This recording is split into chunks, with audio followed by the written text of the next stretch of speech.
tiga pesan dapat diambil dari kehidupan Nabi Ibrahim alaihissalam. Pesan yang pertama, bahwa orang yang dekat dengan Allah, ujian tak pernah terhenti datang. Kenapa Ibrahim yang bergelar Al-Khalil, kekasih Allah? Al-Khalil, orang paling dekat dengan Allah.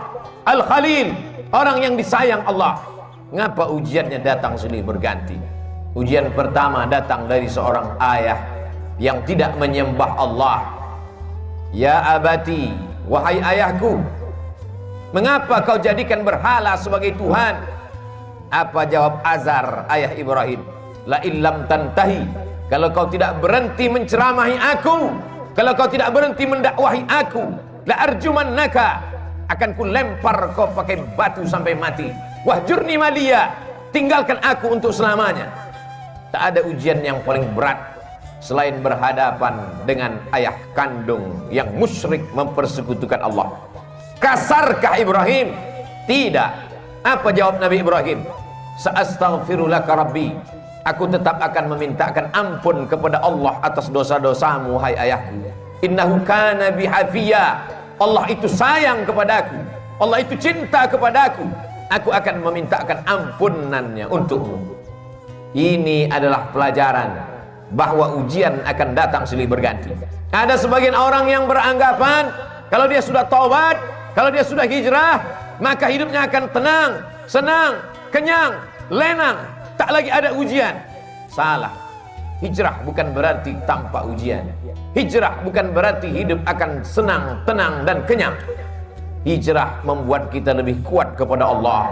Bebannya tetap sama, bebannya tetap datang, tapi kekuatan lebih kuat dari sebelumnya. Itulah makna hijrah, itulah makna taubat, itulah makna mendekatkan diri kepada Allah Subhanahu wa taala. Berhadapan dengan keluarga dekat, Ibrahim lulus.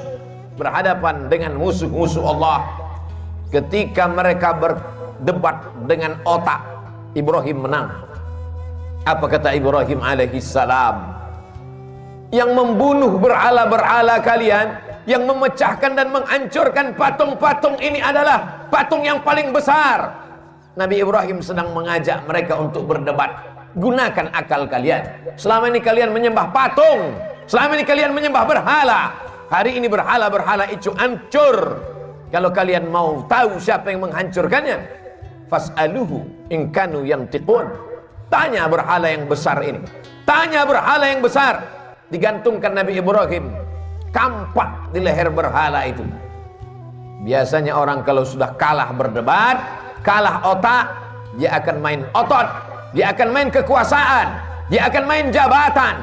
Mereka kumpulkan kayu-kayu dan batu-batu, lalu diperintahkan oleh penguasa, harriquhu, bakar Ibrahim. Mereka membakar Ibrahim. Saat itu api yang panas berubah, sunnatullah terjadi. Apa kata Allah Subhanahu wa taala? Ya nar, wahai api, kuni bardan, sejuklah, wasalaman, selamat ala Ibrahim. Api yang tabiatnya membakar, saat itu tidak membakar, karena Allah berkata, bardan, sejuklah engkau wahai api. Ibrahim keluar dari api unggun dalam keadaan kedinginan. Andai Allah tidak menutup ayat itu dengan salaman, selamat, mungkin Nabi Ibrahim akan mati kedinginan di dalam api yang panas. Api tak dapat membakar kalau sudah Allah berkuasa. Ini menunjukkan bahwa Ibrahim alaihissalam tetap berhadapan dengan penguasa yang zalim, berhadapan dengan berbagai macam ujian, berhadapan dengan ayah kandung, lulus, berhadapan dengan penguasa yang zalim, lulus. Tapi ada ujian yang lebih berat daripada itu. Ujian kerinduan, ujian kehampaan hati, ujian kekosongan jiwa. Ingin mendengar tangisan anak kecil di dalam rumah, dalam gendong dan pelukan. Berdoa Ibrahim alaihissalam, Rabbi habli minas salihin, berikan aku anak yang saleh, berikan aku anak yang saleh ya Allah. 86 tahun dia berdoa kepada Allah. Begitu disebutkan oleh Imam Abul Fida Ismail Ibnu Katsir dalam tafsir Al-Qur'anil Azim. Adakah hari ini orang yang berdoa, sudah sholat, sudah tahajud, sudah berinfak, sudah bersedekah. Mengapa Allah tidak mengabulkan doa saya? Mengapa Allah tidak memperkenankannya? Hari ini kisah Nabi Ibrahim mengingatkan kita kembali, sesungguhnya tak sulit bagi Allah untuk memberikan yang kau cintai, yang kau sayangi, yang kau harap-harapkan. Tapi Allah ingin kau merintih di tengah malam dalam doamu. Allah ingin melihat kau bermunajat dengan tetesan air matamu. Allah ingin kau berdoa. Allah ingin kau berikan segalanya kepada Allah. Allah maha cemburu. Allah tak ingin kau berbagi dengan yang lain. Oleh sebab itu munajat di tengah malam, berdoa kepada Allah. Sesungguhnya Allah ingin meningkatkan derajat, menghapuskan doa, menghapuskan dosa dengan doa-doa dan permintaan seorang hamba. Aqrabu ma yakunul 'abdu min rabbih, seorang hamba paling dekat dengan Allah wa huwa sajid, ketika dia sedang bersujud. Fa aksiru fihi doa, perbanyaklah doa. Pesan pertama dari kehidupan Nabi Ibrahim, bahwa hidup tak pernah lepas dari ujian. Hari ini kita sedang menghadapi ujian besar. Saudara-saudaraku yang kena PHK, saudara-saudaraku yang kesulitan dalam mencari nafkah, sesungguhnya ujian itu tetap datang silih berganti. Allah hanya ingin melihat perut itu kosong dari materi, sehingga kalau perut kosong, hati penuh, besarkan Allah. Allahu Akbar, Allahu Akbar, Allahu Akbar, walillahil hamd. La ilaha illallah, Allahu Akbar, walillahil hamd. Besarkan Allah dalam hatimu, supaya dunia ini kecil dalam pandangan matamu. Besarkan Allah dalam jiwamu, supaya kau melihat ujian itu kecil. Dunia ini tak sampai setengah sayap nyamuk, saudaraku. Dunia ini tak sampai setengah sayap nyamuk. Oleh sebab itu, man arafat dunia hanan alaih, siapa yang tahu hakikat dunia, maka ringan dunia ini baginya. Allahumma la taj'alid dunya akbar hammina wala mablagha ilmina. Jangan jadikan dunia ini cita-cita terbesar kami, ya Allah. Jangan jadikan dunia ini harga terhadap ilmu kami. Dunia hanyalah jembatan menuju akhirat. Ad-dunya balaghun ilal akhirah. Kalau ditakdirkan Allah, kita masih menikmati dunia ini sampai besok pagi, jadikan dunia ini sebagai amal soleh. Tapi kalau dunia ini hanya berakhir sampai nanti malam, berarti husnuzan. Allah ingin membuat kita berhenti daripada dosa. Itulah mengapa Nabi Ibrahim disebut 4 kali sehari semalam dalam satu salat 2 rakaat. Bagaimana dengan 4 rakaat? Bagaimana dengan yang lain? Bagaimana dengan salat sunat? Kama sallaita ala Ibrahim wa ala ali Ibrahim, kama barakta ala Ibrahim wa ala ali Ibrahim. Supaya kita mengingat ujian kita ini belum ada apa-apanya. Ujian kita ini belum ada sebesar ujung kuku kelingking Ibrahim alaihissalam. Maka ketika kita membandingkan hidup kita dengan Ibrahim, ringanlah terasa. Keluarlah dari mulut alhamdulillah, keluarlah dari mulut subhanallah. Yang keluar bukan caci maki dan sumpah serapah. Pelajaran pertama, bandingkan diri kita dengan ujian Nabi Ibrahim alaihissalam. Pelajaran yang kedua, bahwa tak ada tempat meminta kecuali kepada Allah. Tak ada tempat berharap kecuali kepada Allah. Gantungkan harapan kepada Allah. La ta'khudhuhu sinatun wala naum. Dia tak mengantuk, dia tak tidur. Jangan gantungkan harapan kepada manusia. Hari ini menjadi kawan, besok berubah menjadi lawan. Jangan gantungkan harapan kepada benda. Benda akan binasa. Jangan gantungkan harapan kepada kuasa. Kuasa akan sirna. Gantungkanlah kepada Dia. Siapa Dia? Allah. Adakah Tuhan selain Dia? La ilaha illa huwa. Hidupkah Dia? Dia tidak hanya hidup, Dia maha hidup. Al-Hayyu. Apakah Dia mengatur setiap gerak langkah hidup kita? Al-Qayyum. Dia bukan pabrik kursi yang setelah pabrik kursi mencetak lalu kemudian tidak tahu di mana letak berada. Dia bukan pabrik karpet, setelah karpet dicetak, dijual, tak tahu di mana berada. Dia adalah Allah Al-Qayyum, mengatur kehidupan kita, detak jantung kita, hayunan tangan kita, langkah kaki kita, bisikan yang ada di hati kita, terlintas dalam kepala kita. Dia tahu siapa Dia, Allah. Adakah Tuhan selain Dia? La ilaha illa huwa. Hidupkah Dia? Dia maha hidup. Al-Qayyum, Dia mengatur hidup kita. Mengapa cemas? Mengapa takut? Mengapa ngeri? Ada dia yang mengatur segala hidup kita. Kuasakah dia? Lahu ma fis samawati wa ma fil ard. Ada yang bisa menolong selain dia? Man dzal ladzi yashfa'u 'indahu illa bi'idhnih. Tahukah dia apa yang ada dalam kepala kita hari ini? Ya'lamu ma baina aydihim wa ma khalfahum wa la yuhituna bi syai'in min 'ilmihi illa bima syaa'. Sehebat apa kuasanya? Wasi'a kursiyyuhus samawati wal ard. Sulit dia mengatur alam semesta. Wala ya'uduhu hifdzuhuma. Hebatkah dia? Kuasakah dia? Tinggikah dia? Besarkah dia? Wa huwal 'aliyyul 'azim. Itulah yang menguatkan kita. Itulah yang membuat kita hebat di antara makhluk yang lain. Kalaulah manusia itu hebat karena besarnya, tentu lebih besar sapi yang ada di depan kita, tapi kita akan menyembelih dia.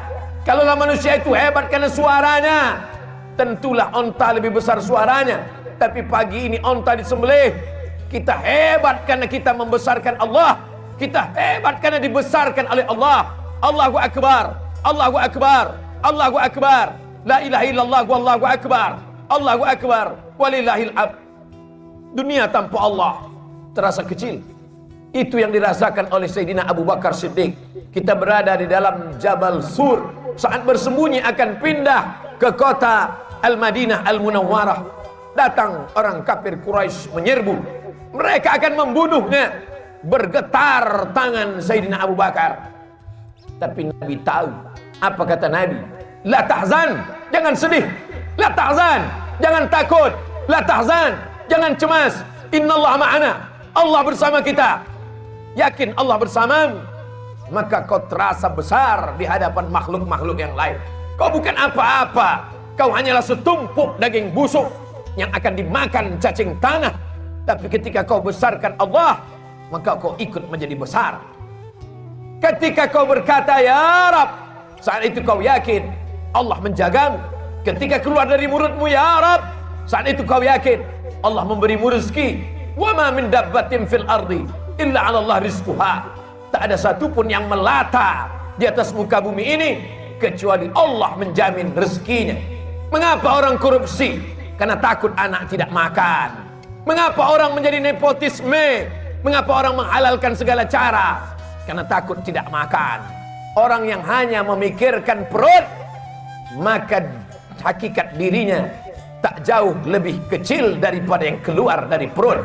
Orang yang hanya memikirkan lambung, maka dia tak lebih besar daripada yang keluar dari lambung. Itulah mengapa Allah menjauhkan otak dari lambung. Otak di atas, lambung di bawah, supaya kita jangan hanya memikirkan lambung. Tapi hari ini ada manusia yang begitu ketakutan. Kenapa? Karena hanya urusan lambung. Menjegal kawan seiring, menggunting dalam lipatan, menikam dari belakang, musuh dalam selimut. Gara-gara apa? Gara-gara lambung. Hari ini kita disadarkan, kita mampu menahan lambung. Ada yang berpuasa 9 hari, ada yang berpuasa 3 hari, Kamis, Senin dan Kamis. Ada yang berpuasa hanya 1 hari, tapi kita mendapatkan pahala puasa 10 hari. Mengapa? Karena hari ini kita dari subuh tadi sampai nanti, makanan pertama yang paling afdal kita makan adalah hewan sembelihan kurban. Nabi memakan min kabidi udhiyatih, sebagian dari hati hewan kurbannya, litabarruk, untuk mengambil barakah. Atib mat'amak, jaga makananmu, takun mustajabud da'wah, doamu akan dikabulkan Allah. Pelajaran kedua yang diambil dari kehidupan Nabi Ibrahim alaihissalam, senantiasa berdoa kepada Allah. Tapi ada orang-orang yang berdoa kepada Allah, doanya tak dikabulkan Allah. Rajulun as'as, rambutnya berdebu, aghbar, kusut, berdebu, yamuddu yadayhi ila sama, tangannya diangkat ke langit, tangannya dia tengadahkan ke atas. Dia berkata, ya Rab, ya Rab, ya Allah, ya Allah. Doanya tak dikabulkan Allah. Mengapa doanya tak dikabulkan Allah? Mat'amuhu haram, makanannya haram. Masrabuhu haram, minumannya haram. Malbasuhu haram, pakaiannya haram. Wa ghudhiya bil haram, dan dia diberikan makanan haram. Oleh sebab itu, atib mat'amak, jaga makananmu, jaga kehalalannya, jaga kesuciannya, jaga kebersihannya. Takun mustajabun da'wah, maka doamu akan dikabulkan Allah subhanahu wa ta'ala. Yakinkah kita bahwa ayam yang kita makan selama ini mati karena disembelih, bukan mati karena mesin, bukan mati karena suntik, bukan mati karena tertimpa. Yakinkah kita bahwa hewan, kambing, sapi, onta yang kita makan bukan karena otaknya retak ditembak, tapi betul-betul karena disembelih atas nama Allah? Alhamdulillah, hari ini ada lembaga-lembaga yang peduli juru sembelih halal. Mereka adalah orang-orang yang ingin menyelamatkan makanan kita supaya doa kita terkabul seperti doa Nabi Ibrahim alaihissalam. Tapi sungguh pun dia seorang nabi, terkabul doanya, tapi bukanlah seperti kunyit yang dioleskan kapur sirih. Di saat itu juga tanpa hasilnya. Berapa lama dia berdoa? 86 tahun barulah lahir anak Ismail alaihissalam. Setelah itu lahir lagi Ismail. Berapa usianya ketika Ishak lahir? 13 tahun. Setelah itu barulah lahir. Apa maknanya? Kita ingin diberikan Allah pandangan, supaya pandangan kita lurus, supaya kita paham, supaya kita sabar atas segala doa-doa kita. Kalau Nabi Musa alaihissalam 40 tahun baru terkabul doanya. Kalau Nabi Ibrahim 86 tahun baru terkabul doanya. Padahal mereka adalah Khalilullah, padahal mereka adalah Kalimullah. Maka kita datang sabar kita. Sesungguhnya kita sedang menyerahkan nasib kepada Allah. Allah lebih tahu apa yang lebih baik daripada kita. Tapi kadang kita memaksa Allah. Kita sudah buat target-target, kita sebuah keputusan, ada keputusan kita, dan kita paksa Allah untuk mengikuti kehendak kita.